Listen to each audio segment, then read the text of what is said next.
Hi, my name is Jorge Santiago, President and CEO of the Milford Bank, and welcome to 5 Good Minutes.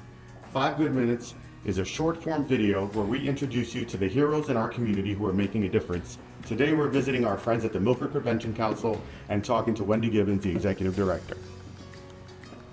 Hey Wendy, how are you? Hi, Jorge, how are you? Good to see you. Good to see you. Thank you for coming in. Oh, thank you for having us today. So would you please tell us about everything happening at Milford Prevention, because I know you're doing so much work. I will. So when I was thinking about this interview, I was really thinking about how prevention is kind of invisible.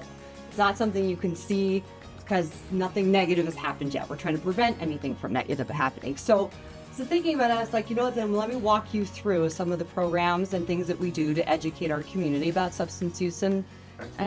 So one of the biggest things that occurred for us as the state was that they legalized marijuana, right? So a lot of the packaging and things that we've come across are kind of look like youth candy, right? This is a real Skittles, and this is Skittles with THC in it. So one of the big things, because we're seeing some youth overdosing on some of these things, not realizing that this was left on a bus, that they shouldn't eat it, right?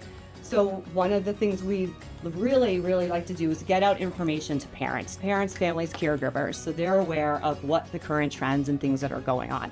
So this is one of our presentations called Under the Influencer, and it also touches on how youth can purchase drugs and substances on social media.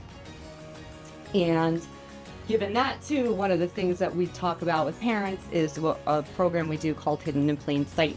And this is these are all items that are used for youth that can stash their substances in their room, right? Like if you're just walking through their room, this looks like an iPhone, and it's actual flask. This is a water bottle. It's got water in it. So again, we like to stay kind of up on the current drug trends. What we do host monthly is a 30-minute, either in-person or virtual Narcan training. We've seen that fentanyl use, heroin, opioid use has increased. So we've wanted to get ahead of that. We have kits on the wall downstairs to Hero Parsons, Motel 6. So we're trying to get some more of these boxes on a wall in some of the local places to prevent any overdoses. So let me ask you, if one of our neighbors wants to register, what's the website they can go to? There's a QR code. They can go to our Milford Prevention Council, and then they can just register, and they're held monthly, and there should be a list of every training. We like to provide just a quick training so people have an understanding of actually, what is the issue, what's going on in our community, and how they can help and save a life. Okay. This is one of our most recent. So this table sits about 8 staff on a daily basis. Our office is very small, and this is where everybody, we talk about what are some current trends or the things that are out there. This was a recent billboard that we did, and we're trying to educate parents and youth of the dangers of vaping, what is actually inside the chemicals that they are vaping. So this is like a little mobile presentation that we bring around to schools, Aquinas, other programs and groups in the community.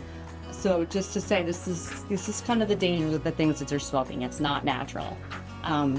We have a wonderful youth committee that just finished up a gambling project.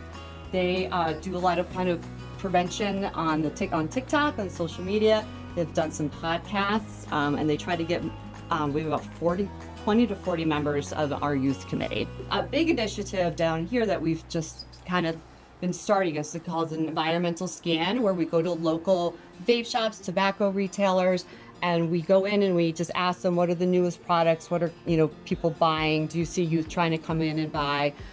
So some of these are very popular, the Geek Bar, and some of these can have up to 40,000 puffs, which is like more than 2 packs of cigarettes. So we just try to kind of stay up on information, and then we provide, if youth want to quit vaping, we provide them with these quick kits and some information.